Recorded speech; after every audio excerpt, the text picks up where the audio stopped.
Hello and welcome to The World Today. I'm Amarachi Ubani. Here's what's coming up within the hour. Russian president avoids meeting with the Ukrainian president in Turkey. U.S. President Donald Trump says nothing's going to happen until he meets with Putin. Meanwhile, President Trump says Iran has sort of agreed to terms of a nuclear deal.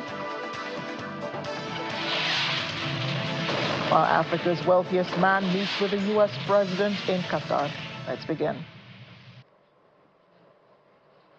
Ukraine's President Volodymyr Zelensky today arrived in Turkey for what was supposed to be a meeting with the Russian president, only to find out that President Vladimir Putin will not be attending. He accused his Russian counterpart of sending stand-in props, referring to a delegation made up of very junior officers.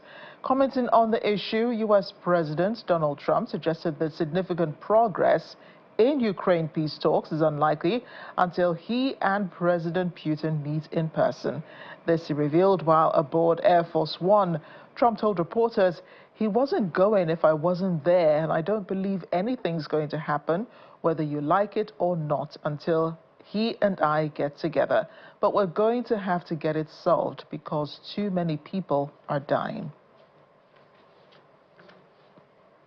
As can be imagined, the Ukrainian president was infuriated about President Putin not showing up for today's talks, despite Putin announcing he's open to direct talks this week. Zelensky had previously called on Putin to attend the talks in Turkey, saying he would come if the Russian leader did. The day had begun full of expectations. The delegates from Ukraine, Russia, and the U.S. would hold talks in Turkey on the Ukraine war. President Zelensky arrived in Ankara, where he met with Turkish President Recep Erdogan. On learning that the Russian president was not going to attend, he accused Russia again of not treating the peace talks seriously, but as he hopes that he will be sending his defense minister out of respect for the U.S. president and the Turkish president.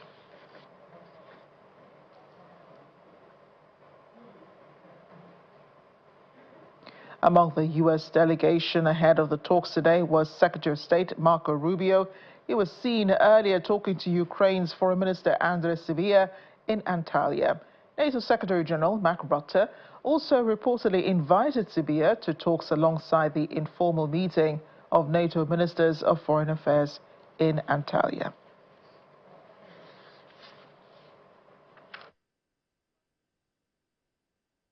NATO has the opportunity to grow even stronger in the alliance. You know, the alliance is only as strong as its weakest link, and we intend and endeavor to have no weak links in this alliance. So it's setting up nicely, and it's good to see. You know, the president has just submitted a budget for $1 trillion of defense spending, which is unheard of, it's unparalleled. And it's not just spending money, it's spending money on the capabilities that are needed for the threats of the 21st century. All kinds of different threats that look different from the threats in the past. The big issue on everyone's mind is what's happening with Russia and Ukraine. The President of the United States has been abundantly clear he wants the war to end. He's open to virtually any mechanism that gets us to a just, enduring, and lasting peace. And that's what he wants to see. He wants to see an end to wars. He wants to keep wars from happening. I say this, and I'll repeat it, that there is no military solution to the Russia-Ukraine conflict. This war is going to end not through a military solution, but through a diplomatic one. And the sooner an agreement can be reached on ending this war, the less people will die and the less destruction there will be.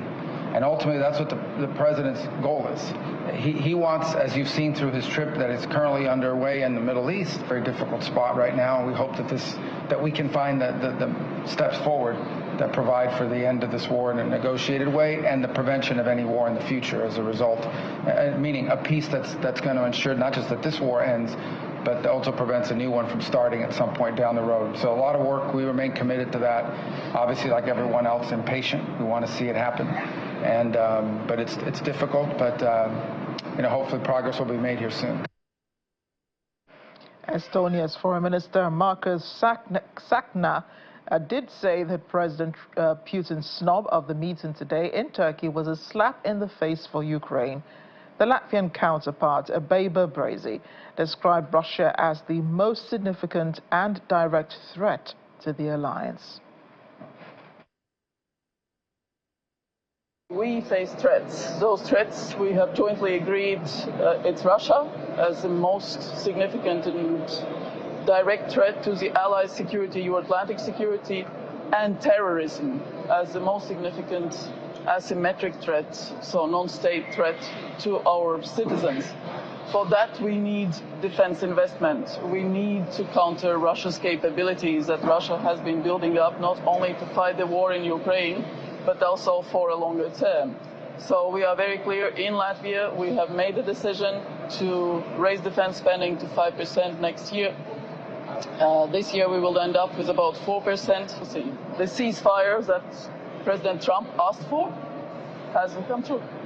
So we fully support US peace efforts for Ukraine, but also in other parts with Israel and Hamas. We fully support the release of hostages and ceasefire there. But in the same time, we have to be realistic that Russia needs to be pushed to peace. And weakening Russia's military capabilities is the most direct and cheapest way how to achieve peace in Ukraine. Our forces went to guide the Shadow Fleet vessel to our territorial waters to inspect, because there was no insurance, there was no flag, the typical Russian Shadow Fleet vessel. But what is different, and it is important, that the Russian Federation sent a fighter jet to check the situation. And this fighter jet violated the NATO territory close to 1 minute. This is something very new. So we need to understand that Russia has officially tied and connected itself to Russian Shadow Fleet. We'll hear now from the NATO Secretary General Mark Rutte, claiming the ball is now in Russia's court ahead of the talks with Ukraine, if they ever do happen eventually. But he also accused Moscow of sending a low-level delegation. Although the Russian president had proposed direct talks between Russia and Ukraine, he did not show up in Turkey today. We know we will need greater investment in our core military requirements, as well as additional broader defense-related investments, including infrastructure and including resilience. NATO encourages its allies not to have limitations on arms sales from one ally to another. And when it comes, for example, to the Eurofighter, you have seen this coming up in the meeting I had with Chancellor Merz last Friday, because he referred to that in the presser we had after this at NATO headquarters in Brussels. And obviously it is for the German government to decide on next steps. But I thought there was an opening there, and we'll see how this will be taken further, and this will probably lead to more discussions within the German government. Well, clearly, in the strategic concept and in the Washington Declaration and in every press conference I am giving, we repeat that Russia is the long-term threat. We repeat that China is rapidly building up its armed forces, which is, of course, a big concern. They will have 1,000 nuclear warheads by the end of the decade. And we repeat that terrorism is also one of the areas NATO is focusing on, because terrorism is a core task for NATO to fight terrorism. And we are here in Turkey. This country has been hit by terrorism, but also other countries in NATO have had their share of terrorist attacks over the last decades. And so all these threats are there. I will keep on repeating them based on the language we have agreed. And I expect for the NATO summit in The Hague to really focus very much on defense industrial production, focus on the defense industrial plan, so to make sure that the money is there, that the products are there, focusing on Ukraine, and then what exactly will be the format of the conclusions of the communique. We'll see what is the best way to play that. Let's bring in our international affairs analyst, Dr. Charles Chukwunaro, who joins us from Calgary in Canada. Dr. Charles, thank you for joining us at this time. Thank you for having me, Amarachi. Always a pleasure. Same here. Now, allies think that Russian President Vladimir Putin's no-show in Turkey today is a slap onto the face of Ukraine. But is it a slap to the face for the other allies anticipating this meeting, those NATO member countries that are represented in Antalya? Well, Amarachi, to be honest with you, I don't think anyone amongst the allies expected him to come. I, for one, I knew he wasn't coming. See, let's give a bit of context to this. Russia invaded Ukraine in violation of all our existing international laws. First in 2014, and then launched a full-scale invasion in 2022. The aim was to take over Ukraine. It failed. It is strategized.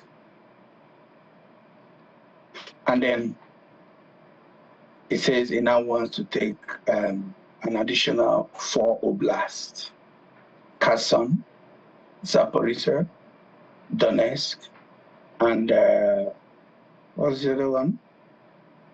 What's the other one? Anyway, 4 additional oblasts: Kherson, Zaporizhzhia, Donetsk, and Luhansk. In addition to Crimea, making it 5 oblasts, because it took Crimea in 2014, and the world decided, especially led by the West, led by the US, under the former US President Obama, had decided to go on appeasement, which was a strategic error. Anyway, so fast forward to now, he failed to take even the 4 remaining oblasts. The 4 oblasts he wants to take to join Crimea, he has not succeeded in taking them fully. There is active combat going on. He said he doesn't recognize Zelensky. He wants to take Zelensky out. He cannot negotiate with Zelensky. So now, fast forward to last weekend, the coalition of the willing, led by the US Prime Minister Steinmeier, the French President Macron, the new vibrant and seemingly strong German Chancellor Friedrich Merz, and of course the leader of the frontline state, Poland, met in Kiev. They physically present. The rest of the 30-member or 31-member coalition of the willing joined virtually, and of course the US president also participated in a phone conference, and of course the Canadian Prime Minister was also there virtually, and they came out with a communique demanding a 30-day ceasefire starting from Monday. He ignored that. The Russian president ignored that, and then so I wanted to bring a bit of context to show why we believe that he wasn't going to come. Recall that this guy, Vladimir Putin, does not want sanction, and the US and the British Prime Minister, who read the communique, pointed out that the US president was in on the resolution calling for a 30-day ceasefire. So what Putin did was to counter by calling for a peace talk in Turkey as prelude to any ceasefire. So you can see that his aim was just one, to scuttle the arrangement, the Kyiv arrangement of the past weekend. And the US president said, okay, Ukraine, you have to go. And of course, Ukraine, knowing that Putin would not come, in fact, they practically moved all their government, the seat of government, to Ankara. The Ukrainian president, the interior minister, the foreign affairs minister, and the head of the Ukrainian armed forces, they went there knowing that Putin would not come. Putin's tactics is to delay is to avert the sanction, which the coalition of the willing, working in concert with the US, are threatening to impose on Moscow if they fail to agree to a 30-day ceasefire. And he wanted to scuttle it. He does not want to participate in the peace talk. Otherwise, he will not send the lowest. In fact, he sent the head of the delegation was a former culture minister and an aide and a deputy defense minister. Who is he going to meet with? That anyway, certainly is an insult. That's an insult to Ukraine. To answer your question directly, to directly answer your question, I don't think the allies would consider it as a slap because they knew he was not going to come, and that he was going to do what he exactly did in order to avert or in order to truncate or to derail the Kyiv agreement of last weekend. But to give him the benefit of the doubt, they all did show up, of course, in Ankara and to Antalya, where the NATO foreign ministers are meeting. President Trump says that President Putin would not show up, of course, without a meeting with him first. What are you reading between the lines here? So this is still what we're saying. He's always relying on the president of the US to bail him out. Because when the coalition of the willing called for a 30-day ceasefire and then placed the sanction on the table, and then he called him and he endorsed it, and then instead of agreeing to the 30-day ceasefire, he proposed this meeting in Istanbul, in Turkey. And then the US president said, "Oh, Ukraine, you have to go." Now Ukraine is there, he is not there. And then he's saying he's not going to come unless the US president comes. The US president is even, and the US president said, "Okay, I will come if you will come." So he's always relying on the US president to bail him out. But unfortunately for him, there's a limit to what the US president can do, even though he may be a former Russian asset or even current Russian asset, but there's a limit what president can do. Okay, the part where you say that the U.S. president is a former Russian asset, we have not proven that here. So I would encourage. I said even if you read, I chose my words carefully. I said even I chose my words carefully. I said even if he was or is, there's a limit to what he can do because there are strong institutions of states that exist to check him. So there's so much he can do for Trump. For Putin, he has been parroting earlier when he started. He was parroting Kremlin's view, trying to, change the narrative that the war was started by Ukraine, and where we know that it was Russia that invaded Ukraine in 2014 and then doubled up in 2022. But the U.S. president said, "Oh, the war was started by Ukraine." That's a blatant lie. But do you think that? Sorry to interrupt you here. Do you think that the Ukrainian president will now be believed, especially by the U.S. president, that Russia cannot be trusted? They're not committed to a ceasefire. They're not committed to stopping this war, even though Russia is yet to give any reason why the president missed that meeting in Ankara. You see, I must commend the Ukrainian president. I think he's now listening more to the allies, especially the U.S. president. The U.S. president. And the UK Prime Minister, Keir Starmer. Yeah, Keir Starmer and Macron, and of course the new German side. So he's listening more.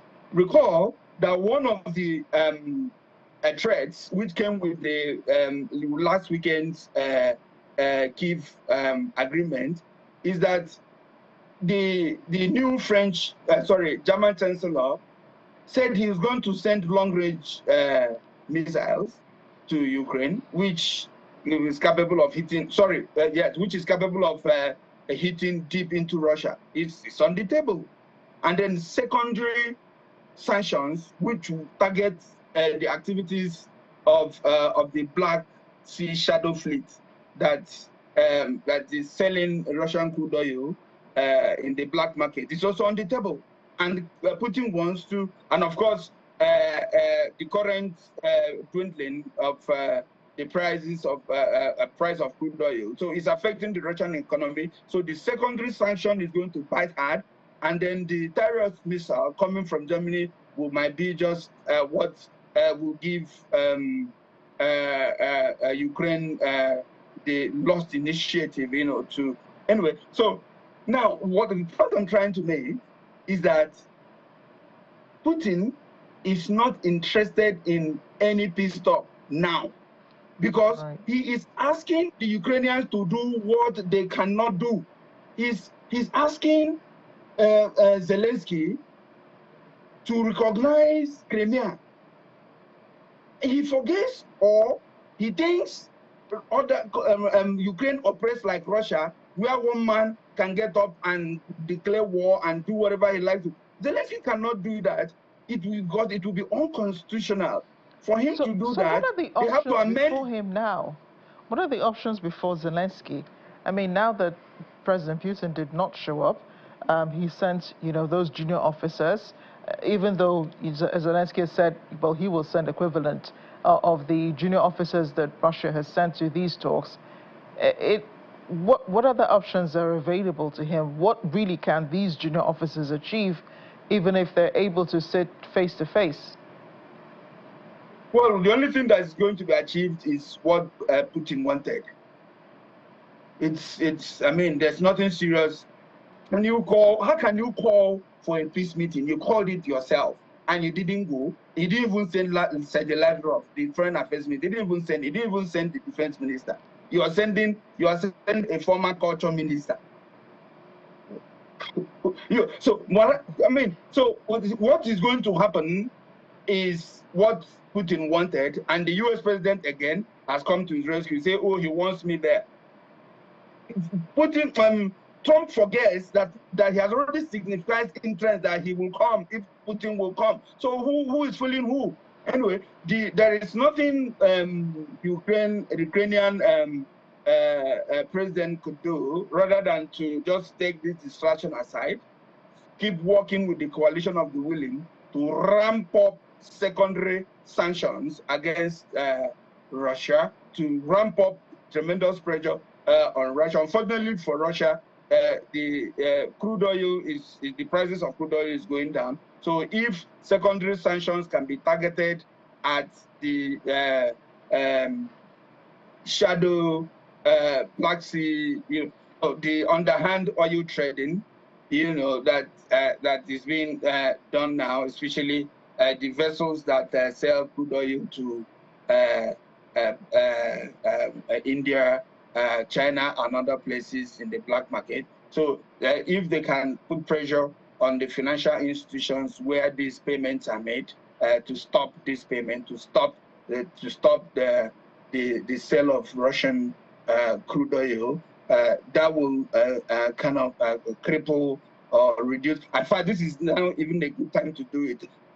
The former US president was reluctant to do it because that would spike crude oil prices and then cause inflation in the US, Canada, and all other places, because the price of crude oil was high at the time. Now that the US has ramped up its production, is pumping, OPEC is pumping, there's oil glut, the price is down. So if the flow of crude oil from Russia is stopped, it is not going to have that effect on the world economy. So I think that is what the Ukrainians should be pushing for now, for a severe secondary sanction in addition to the primary sanctions against Russia, because when the economy is affected, he will not have the money, because he's paying a lot of money to buying machineries from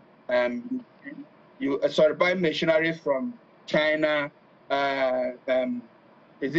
North Korea, and of course paying a lot of money to recruit people. So if the money is no longer there, he will come to the table to negotiate a peace agreement.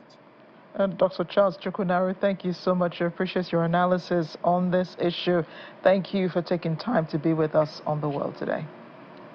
Always a pleasure, Marachi. Thanks for having me. U.S. President Donald Trump is nearing the end of his Middle East tour, while in Qatar, earlier today, the U.S. president said Iran has sort of agreed to the terms of a nuclear deal with the United States. Trump described the latest talks between the two countries, which ended on Sunday, as very serious negotiations for long-term peace. Earlier, an advisor to the Iranian supreme leader told NBC News that Iran was willing to make concessions on its nuclear program in exchange for lifting sanctions. You're also working with us very closely with respect to negotiating a deal with Iran, which is the far friendlier course that you would see. I mean, we have two courses. There's only two courses. There aren't 3 or 4 or 5. There's 2. There's a friendly and a non-friendly. And the non-friendly is a violent course, and I don't want that. I'll say it up front. I don't want that. But they have to get moving. I hope the Iranian leaders understand that what you're doing, and really what you're doing for them, is a big favor. Your prime minister and your great leader right here on my left has been helping so much, and they respect them and they're listening to them, but they have to get moving, and we both understand that. They have to make that decision. It's their decision, because we want to see Iran do well and thrive and be successful and everybody be happy. U.S. President Donald Trump, while he was in Qatar, Africa's richest person, Aliko Dangote, exchanged pleasantries with the American president during yesterday's visit.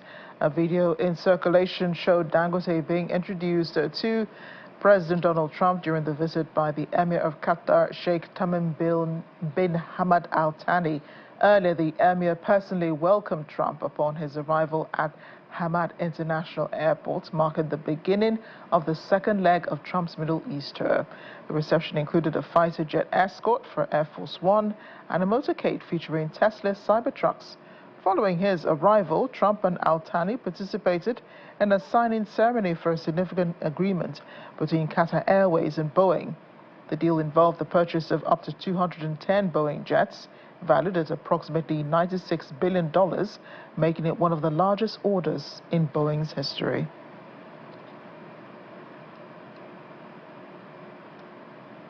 We're staying with the U.S. president's Middle East tour. Donald Trump took a swipe at French President Emmanuel Macron as he addressed troops at the Al Udeid Air Base.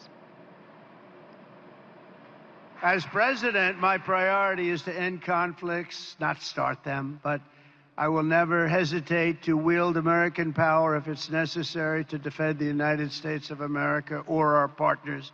And this is one of our great partners right here. When we're threatened, America's military will answer our enemies without even thinking about it. We have overwhelming strength and devastating force. And we had people that didn't like to talk about that, you know. They didn't want to talk about the level of quality that we have. They didn't want to talk about anything. We're going to have a big parade this year, you know, in Washington, D.C., a real parade. And I'll tell you just a little story. A week ago, May 8th, I'd call up a certain country and they said, "Oh, we're celebrating the victory of World War II today, sir." "Oh, really?" I'd speak to one of the presidents or prime ministers or whatever. And they were so busy. Oh, yes, we're celebrating the victory of World War II. Then I speak to another one that they were celebrating. And the fact is, Russia was celebrating. France was celebrating. Everybody was celebrating but us. And we're the ones that won the war. We won the war.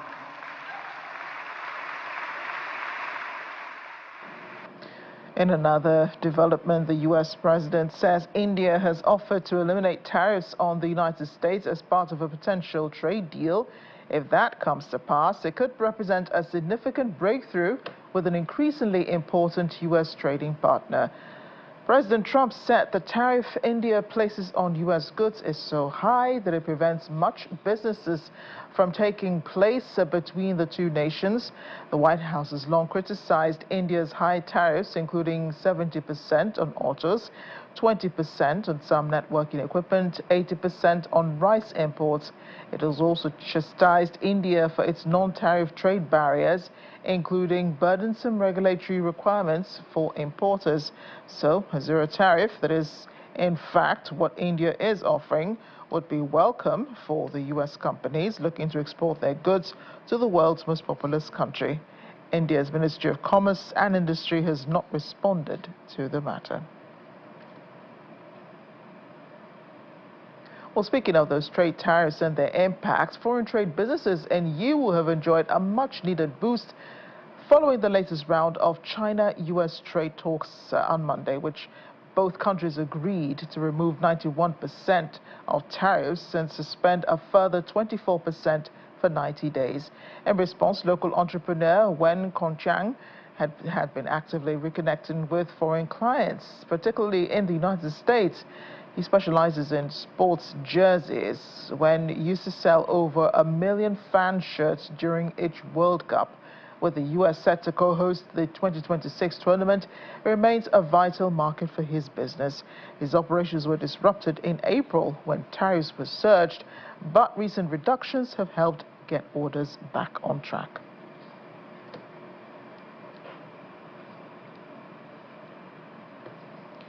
To neighboring Mexico, for the United States, citizens and soldiers on Wednesday gathered at the Puebla to participate in the program Yes to Disarmament, Yes to Peace. It allows citizens to receive cash in exchange for voluntarily handing over any firearms or ammunition. Citizens handed over rifles and pistols to authorities, which members of the army then destroy on site. Gustavo Lozano, a resident of the municipality of Ocoyucan in Puebla, handed over a makeshift firearm to the Mexican army that he found in his parents' home as part of the campaign, which began on Wednesday and will end on May 23rd. Events will be organized in different municipalities and the city's main square, letting citizens hand over their weapons anonymously without facing investigation. Federal Undersecretary for Peace Building, Rocio Bresena Molina, attended the event, stating that the drive is part of the National Security Plan.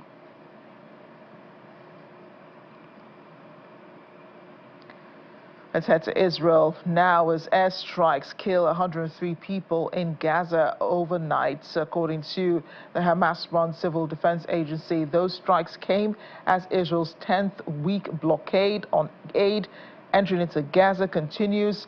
In Gaza, a woman texts about her struggle to raise 2 daughters in a war zone, while another tells news media children cry from hunger and their mothers cry too because they have nothing to feed them.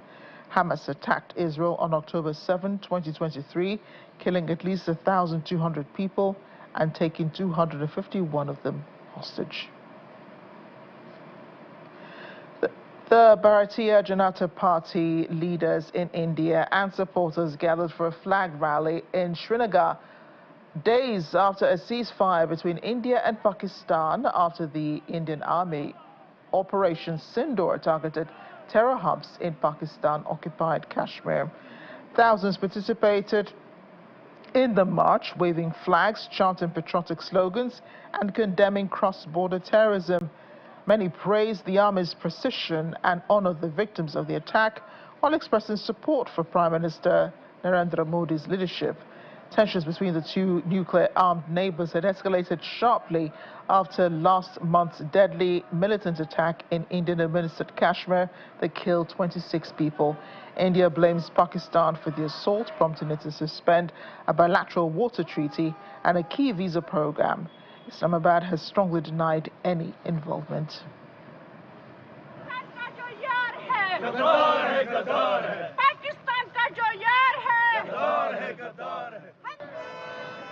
The UK is in talks with other countries to set up overseas return hubs for failed asylum seekers, according to Prime Minister Sir Keir Starmer. The Prime Minister said the government had begun discussions about sending asylum seekers abroad for processing after their claims had been rejected in the UK. He refused to comment on which countries were involved or where failed asylum seekers could be sent. But Albania, who whose leader was paying an official visit to Sir Keir Starmer, said it was not part of the talks. The Prime Minister has travelled to Albania to announce separate measures to crack down on organised crime and illegal migration. We're coming closer to the continent. An appeals court in Mauritania has sentenced former President Mohamed Ould Abdel Aziz to 15 years in prison and a $3 million fine after he appealed a 5-year sentence. Aziz helped to lead 2 coups before serving 2 terms as president of the Northwest African country and becoming a counter-terrorism partner to Western nations. He was sentenced in 2023 after being found guilty of money laundering and self-enrichment. According to investigators, he accumulated over $70 million in assets while in power. He has been in custody since the verdict. The trial marked a rare instance in which an African leader was tried for corruption. Aziz's lawyer has framed the trial as a score settling between him and current President Mohamed Ould Sheikh Ghazouani, beg your pardon.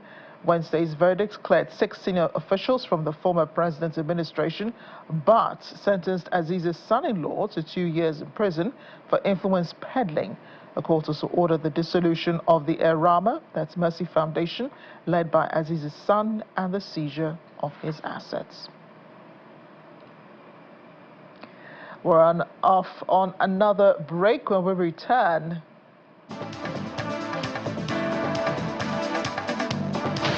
the name is Mornine. That's what you need to remember.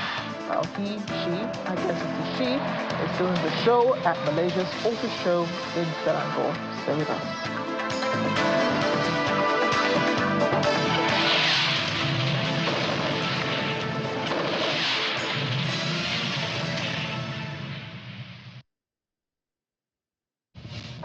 We live in an era of massive innovation. True ideas that impact every industry and society. Cutting-edge technology that gives you a glimpse of the future. Intuitive minds that meet the demand of a revolution of talent. The future of enterprise lies in the digital world. It's full of questions and yet solutions. Join us on Tech Trends as we bring you the finest blend of technology and the latest happenings in the tech space. Tech Trends, the tech edge you need. How does double digits affect your purchasing power? What about ballooning debt profile and scarce FX? How's that affecting your business? The federal government is turning to the money market to fund its deficits. Are yields contracting or expanding? Is this a good buy for you? Inflation drives MPC decisions and affects sentiment at the equities markets. What is happening to your investment? Or would you rather go digital? We track all the volatility in the crypto market. Get the answers from the business team every weekday at 1 p.m. on Business Incorporated, only on Channels Television.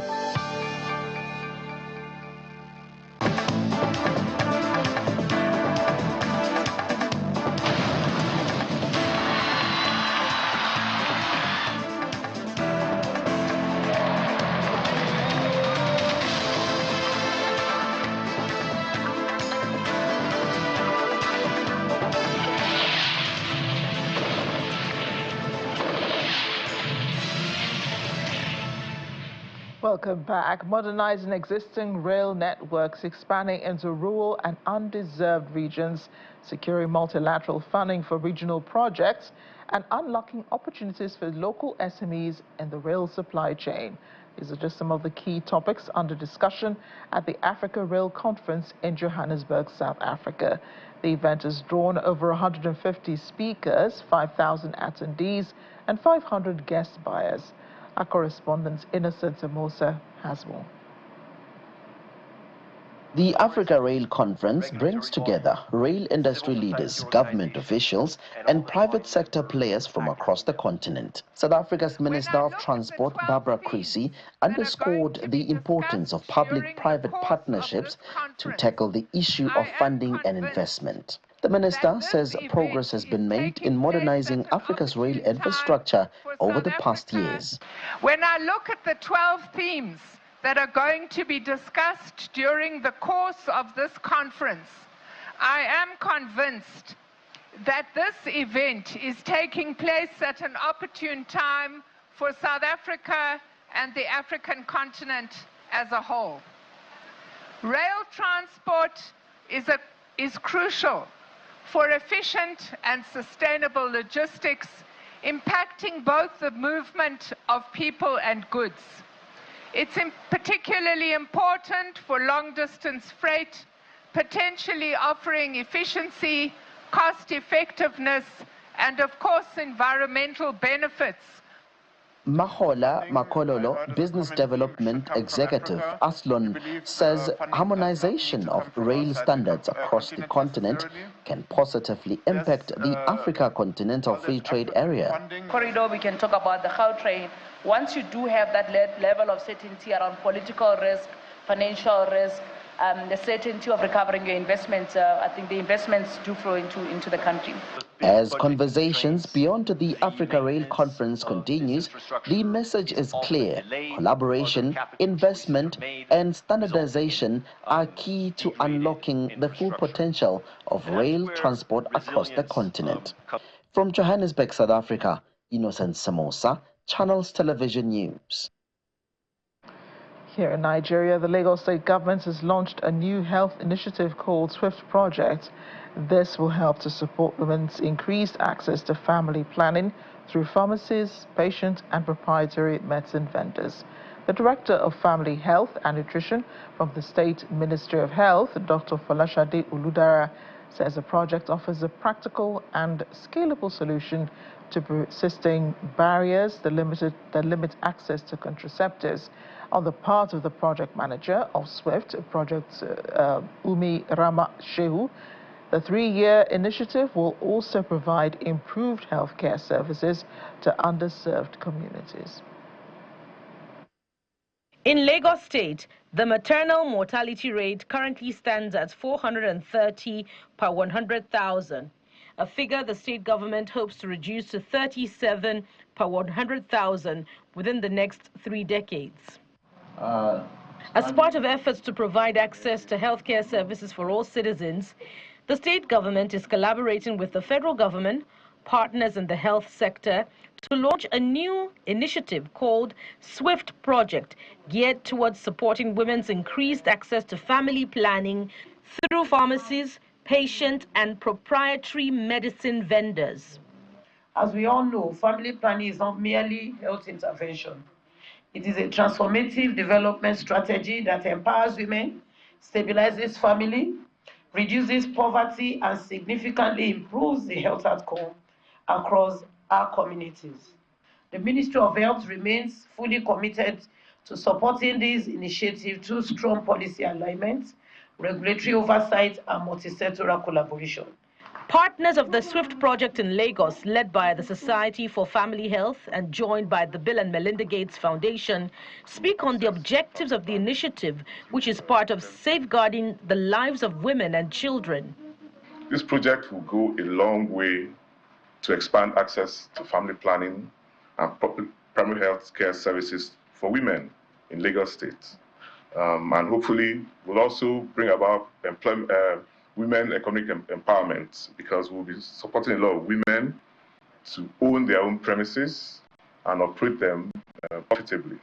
Scaling proven healthcare interventions to expand access to marginalized areas, facilitating access to innovative financing solutions for women-led cooperatives, digitizing healthcare operations and improving access to telemedicine services.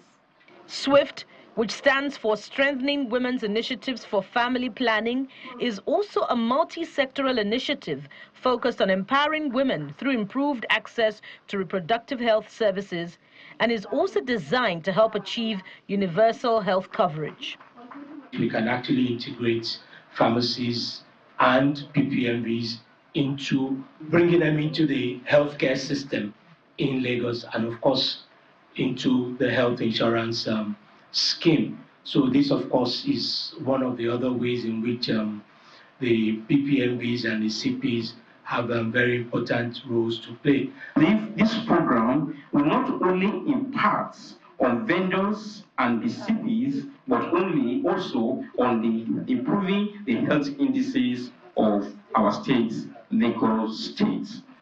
The program manager of the SWIFT project says the initiative targets underserved communities in the area of healthcare services. The SWIFT project is looking at a consortium of industry catalysts. Only the critical stakeholders that can help move the industry forward. But we're not looking at making anybody rich. We may not be able to do that. But one thing we want to do is to ensure that in underserved communities and women that are running these services, they are economically empowered. Their lives is very innovative. They'll be willing to transform the project. They'll be willing to go into new areas and even move along the value chain, sir. The SWIFT project, already launched in Kano and Kaduna, is a 3-year program, and Lagos, being the third state to kick off this initiative, will go the extra mile to enhance women's health and socio-economic well-being, which aligns with Nigeria's national priorities on gender equity and women empowerment. A 23-year-old Mexican social media influencer has been shot dead while addressing her TikTok followers in a live stream from the beauty salon. Jalisco State Prosecutor's Office announced that Valeria Marquez was killed when a man entered her beauty salon in Guadalajara and apparently fired a gun at her. According to Attorney General's office, the reason behind the fatal attack has not been identified. However, the case has been investigated as a femicide when women and girls are killed because of their gender. Gender-based violence is highly common in Mexico, where the UN reports that 10 women or girls are murdered every day by partners or family members.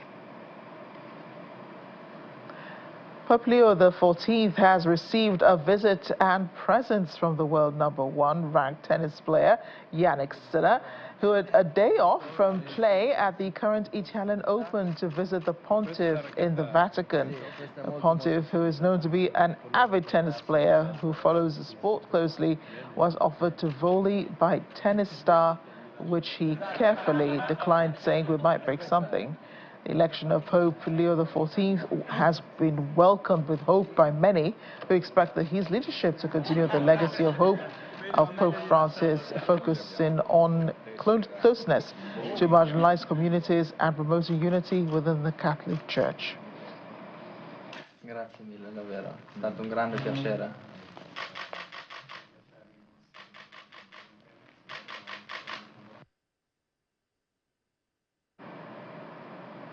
And at first glance, this farm we're about to see in Wenzhou, eastern China, might be mistaken for an amusement park for chickens. The bird seeds, there we are, running in excitement. Birds are seen, beg your pardon, running in excitement and hopping onto a miniature roller coaster as it rolls through. This innovation is an automated mobile feeder designed by a young farmer, Zhejiang province, to deliver grains to thousands of chickens, saving time and effort while transporting them around the farm. Tracks are constructed to accommodate the mountainous terrain surrounding the farm, using gravity and basic mechanical principles to automatically transport feed, vegetables, and other materials to areas that have varying heights through pulleys, while eliminating the tedious manual climbing and transportation. Well, farm manager Lin Shuanglang says without the roller coaster feeder, feeding the chickens would take hours, but it now can be done in just about 30 minutes.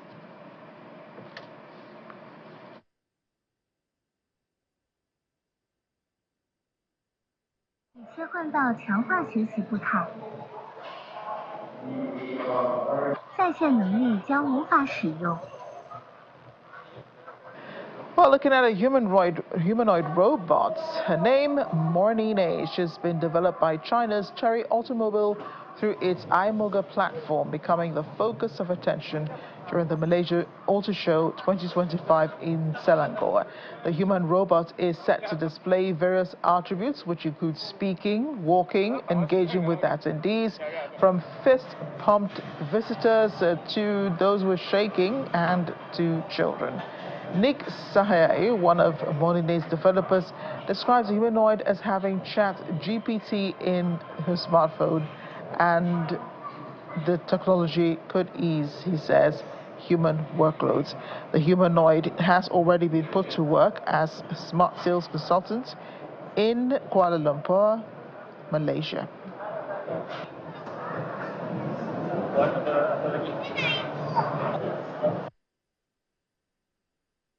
So having iMoga to promoting automotive and having an entity is like having a ChatGPT in our smartphone, so we can have any question atau boleh tanya apa-apa soalan without any hesitation, so we can have a very clear knowledge about the product that we want to know, so that so far this is like very convenient for us to get what we want to know about this car, about this product or anything. Ya, iMoga, kita boleh reduce our workload, so we don't have to hire the expertise to explain about the product or related to the product.